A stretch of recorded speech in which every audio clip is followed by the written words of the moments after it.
Harimau Malaya not bad lah, setiap FIFA Matchday selalu naik ranking. Itu pun masuk round 3 untung saja masuk. Kenyataannya sebatas sebagai lumbung poin pelengkap jadwal.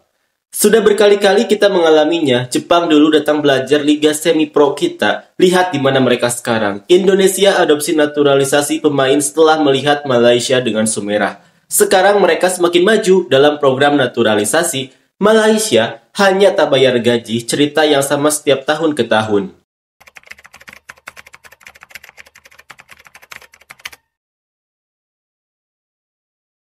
Timnas Indonesia semakin banyak pemain keturunan. Jelang pertandingan ketiga babak kualifikasi round 3 Piala Dunia, nampaknya Timnas Indonesia semakin serius untuk menambah kekuatan. Setelah keberhasilan mereka menahan imbang dua tim langganan Piala Dunia, yakni Arab Saudi dan Australia, semakin membuka jalan mereka untuk terus bersaing di klasemen. Timnas Indonesia selanjutnya akan berhadapan dengan China dan Bahrain. Jika mereka mampu mendapatkan kemenangan, maka akan semakin membuka jalan untuk masuk deretan 3 besar. Sebab sekarang ini tantangan berat bagi Timnas Indonesia hanya Jepang di pertandingan terakhir putaran pertama ini. Rupanya, skuad mewah Timnas Indonesia dengan pemain keturunan yang berlimpah ini mendapat perhatian dari orang-orang Malaysia. Seperti inilah komentar fans Malaysia. Harimau Malaya not bad lah, setiap FIFA Matchday selalu naik ranking. Kalau mau oke, 50% keturunan, 50% lagi lokal, aku bukan fans anak jati.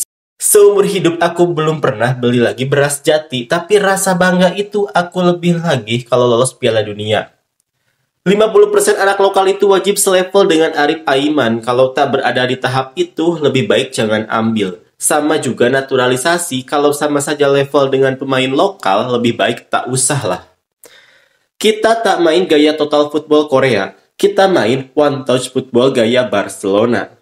Tak bangga pun, sepak bola Malaysia, tapi yang main bukan orang Malaysia, malah warga negara lain. Anak-anak lokal harus naikkan mutu permainan. Lihat seperti tahun 2010 dulu.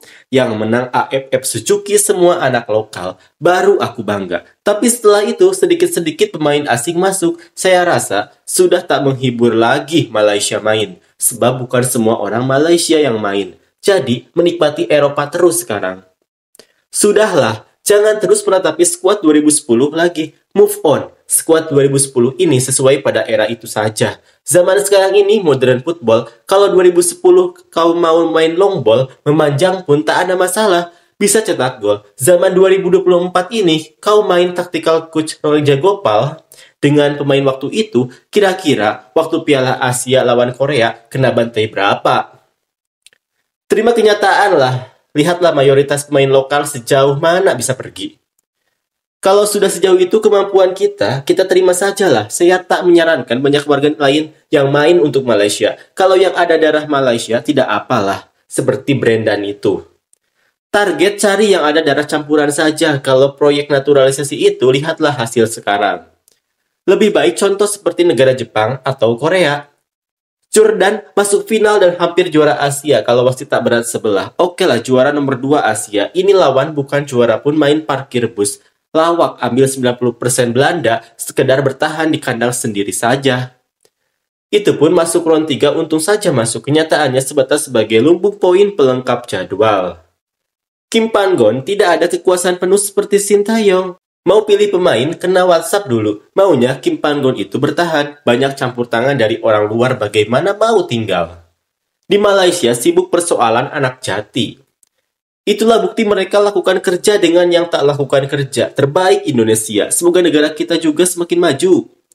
Sudah berkali-kali kita mengalaminya. Jepang dulu datang belajar Liga Semi Pro kita. Lihat di mana mereka sekarang. Indonesia adopsi naturalisasi pemain setelah melihat Malaysia dengan Sumerah. Sekarang mereka semakin maju dalam program naturalisasi.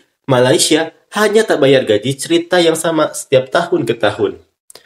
Alhamdulillah mayoritas mereka mempunyai darah turunan Indonesia. Untuk kecintaan mereka tak perlu diragukan. Lihat saat bertanding mereka semua hafal dan lantang menyanyikan lagu kebangsaan.